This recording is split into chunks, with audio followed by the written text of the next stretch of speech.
Thanks for tuning in. Today we're going to be reviewing the Bryton Rider 650 GPS cycling computer. Bryton's Rider 650 combines many of Bryton's premium S series of computer features and design details at a more affordable price point. You have a nice 2.8-inch color touchscreen and all the navigation and connectivity features you'd want, especially at a mid-level price point.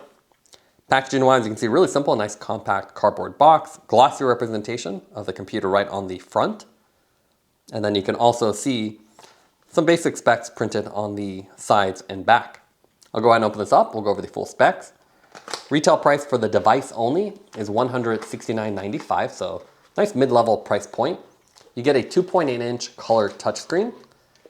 You also have programmable info button, which is a new feature here. So it's a third button on the left side that we haven't seen before. You get a replaceable mount, which is a really cool feature from the S series. So you can swap this out between the Bryton or Garmin one, so you can use it on just about any mount. You also get Climb Challenge, but you don't get Climb Challenge 2.0, so you only get the ride profile or climb profile if you have a preloaded route. You also get the group ride feature, so with this one you can connect to other Bryton computers with group ride and see them on the map and even chat with them, which is a really fun feature. You get full navigation as well with the color screen and downloadable maps. As far as what comes with it, you can see we have the device itself, nice and compact.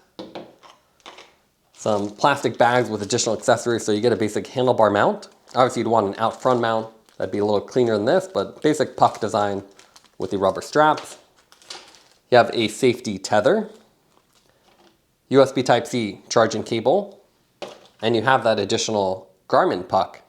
And the way you can tell these apart is the G on the bottom versus the B here for Bryton. Now let's take a look at the weight of the computer. So the computer by itself with the Bryton puck pre-installed is 86 grams. Visually, the Bryton Rider 650 uses Bryton's updated S-series design with a smooth corners, all black body, and a light gray accent along the edges. It also has a 2.8-inch color touchscreen, which is actually identical to the Bryton S510. So it visually looks very similar. Nice modern design, basic branding, you have Bryton underneath, and then along the front face. In addition to the touchscreen, you get a bunch of physical buttons to interact with it. So you actually get 6 with this one, and the labels are printed above. So you can see 3 on one side, and they're nicely raised too. So very easy to feel, even if you have gloves on. And then 2 on the other side. On the back face, you can see you have this little rubber cover with a USB Type-C charging port, and a little cutout here for the safety tether. The other cool feature about this one is the mounting. So with this one, you actually have a replaceable mount. So you have the Bryton one pre-installed, and you can see that with the B. It's a little bit thicker than Garmin, and it's not compatible with Garmin, so it will bend your tabs over time. So the nice thing is Bryton includes a tab. A Garmin version of this, you just take out the 4 bolts here, swap this out, and then you can use this directly with Garmin and not have to worry about Bryton adapters, as they're a little bit harder to find with some of the brands. So it's a really nice feature. You don't have to buy it separately, and it's just included right in the box. With the Garmin one on here, you just get the quarter turn, really secure mount, very easy to use and common. So any out front mount will be compatible with this computer once you swap it out. Or if you have a existing one with a Bryton adapter, you can use it directly.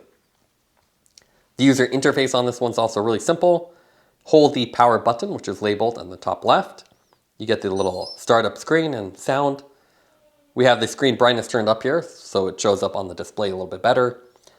The user interface is very similar to the other model, so you have the rider profile highlighted here with the different colors and icons. And then you can swipe up to return back to the home page. Swipe left and right to adjust things. And then you have a little bit different icons here. You have the settings icon. So you can do almost everything directly on the device, and there's also a Bryton app for more customization. Then if you click on this little menu button here, you'll see any rides you have stored on the device. Courses is kind of a catch-all, so you'll have the route information, so any routes you have downloaded. You can do Explore, which actually will generate a route based on the distance from your current location. You can do workouts, so you can download it here. You can do the smart trainer connectivity, so you can connect to your smart trainer, and even have group ride. So with group ride, you can track other people also using a Bryton computer. I'll show them on screen and you can even chat with them. It's a cool feature, especially if you all have the Bryton computer. And once you actually start a ride, you can see you have the ride pages and you can swipe through them. So that's indoor. If you go road bike, you can see you can customize each one separately with different map views, and you can adjust all the data fields. What's cool about Bryton is you also have some nice shortcuts. So if I click, I get the quick status. So this will show up, and you can customize this as well. You can show brightness, widgets. You can see even the edit buttons right here. So it's a nice way to see time or other data you want to quickly access, but you don't want to always have on screen. And then you can also click the info button, which by default does the same thing, but you can also customize this. So with this additional button, you can go to the first page, the map view, or the last notification. So it's kind of a cool feature. So nice, simple user interface. You can see it's fairly responsive, but not instantaneous. So easy to use, and overall the menu design is very simple with a combination of touch and the physical buttons. Here you can see the Bryton Rider 650 on our bike. We're loading a route that we've downloaded from the app directly to the device. Once you select your route, you can see a nice overview of it, and you can even see the main metrics of distance, climbs, and even the full altitude chart. You simply press play and then I'll load it, and Bryton's really good about navigation, so you can switch routes mid-route, and it's pretty good at picking up where you are, so it won't get confused. So here you can see it already knows I'm pretty much halfway through the route, and you can see you have nice arrows to indicate where to go and an indicator of where you've already been. There's a little bit of lag with the zoom updates where the map has a little bit of loading time, but this is done all offline, so everything's loaded on the device. And it's really easy to use. You do have no offline rerouting. You'll just get basic rerouting with arrow indicators if you do get lost, but you do need the app connected if you want proper rerouting, which is important, especially if you're in the city with a lot of different routes. What's cool about this computer is you can also do the adjustments mid-route. So if you want to change a data field, you simply hold and then click on it. It's a cool feature. You don't have to go through the app. So if you want to do a quick change mid-route or mid-ride, you can really easily do that. You can see the screen is nice and responsive, even if it's a slightly wet screen that we have here. And then the info button is a cool way to bring up the quick status widget or jump to a specific screen. It is pretty limited as far as features though. Here you can see the darker footage of this. You get a nice bright backlight, and this is the night mode, which I prefer more. It's white text over the black. You can see very easy to see. We have the brightness cranked up here, but you can see you can adjust that, and it's all automatically controlled, so as soon as you interact with it, it'll turn on. You can also see the radar display on the right side will overlay on any page you're at, and you also get the navigation prompts right on top, which is a really cool feature. So I really like the prompts on the Bryton. They're really clear. They show an illustration of the intersection with the road name. Here you can see again the map view. It's nice and bright. You get the road name, especially when you zoom in. And the other cool feature here is the climb challenge. This is not the 2.0, and that means you only get the climb profiles when you have a route preloaded. You can adjust the climbs on the actual route using the app. And then you can see once you start approaching, it'll show you the number. We have 1 of 1. But if you add more, that might say 1 of 10, 1 of 16. And you can see that reverse arrow on the left side will allow you to switch between the climb challenge version of this page and then the standard altitude. Once you enter a climb region, you can see a nice color-coded profile. And this will scroll to the right. It'll display 1 kilometer or 0.6 miles. And then as you approach the end of it, you'll see it stop moving, and then the arrow indicator will start navigating to the right. You can even display up to 4 fields here, so it's a really nice feature. So you can still see your speed, distance, or other metrics while you have the profile. And with the 2.8-inch color touchscreen, I feel like this is really the best size. It doesn't feel too big, like the 3.5-inch S810, but you still have plenty of space to show all your normal data. You can see we finished climbing, you get a nice notification overlay, and then it just automatically goes back to your normal page. So overall, really simple computer use. You do miss the Climb Challenge 2.0, but otherwise nice and modern and easy user interface. Now let's take a look at the Bryton app. They've done a good job updating this over the years and making it easier to use. On the Android version, you have 4 options on the bottom. The first one is gives you a little overview of all the rides you've done, calendar view, results. The plus one gives you the navigation, route. So here you can actually look at the routes you downloaded. You can sync with other apps like Ride with GPS or Strava, which is much easier to create a route. You can also create a route directly on here. But you can see it's just very tedious. You have to go find a point, press plus, so this can take quite a while before it actually generates all the routes. And if you have a more complicated one, this can take quite a while. So I definitely recommend using Ride with GPS or other apps on your actual laptop rather than trying to do it here. You can also adjust the climb. So if you have a route you already have, you can see the climb profiles and you can actually adjust it, which is cool. So if you don't love where it's at, you can actually adjust the start and end point to better match the actual route or add new ones. You can also do the workout, so they have some predefined ones. And then you can also customize it. You can do the group ride feature, which is something we have a different video on. And this lets you actually create a group ride. So you can say we're riding on Saturday, this is the route, add people on there, and if they have the Bryton app and a compatible computer, they can actually sync up to that and you can all see each other on it. Live segments is for the S810, not for this one. And then you have your basic profile, so heart rate zones, units, and then the big thing here is the rider, the GPS configuration. So with this, you can duplicate all the settings that you see here. You can see general settings, sensors, everything is here. You can even do the calibration. And then bike settings is really where you can customize things. So if you go say the indoor setting, you can change both the name on there. So you don't have to have this being indoor or a road bike. You can actually name it your actual bike. You can go to the data pages, you can adjust each page. And here you can see pretty easy to use. You have to scroll through the different configurations and you can go up to 10 fields, so 5 rows, 2 columns.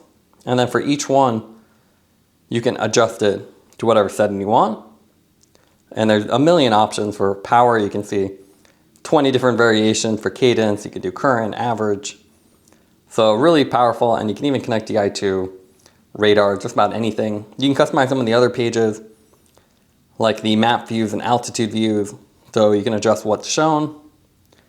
And even the map view, you can adjust how many, or what's actually shown in the fields.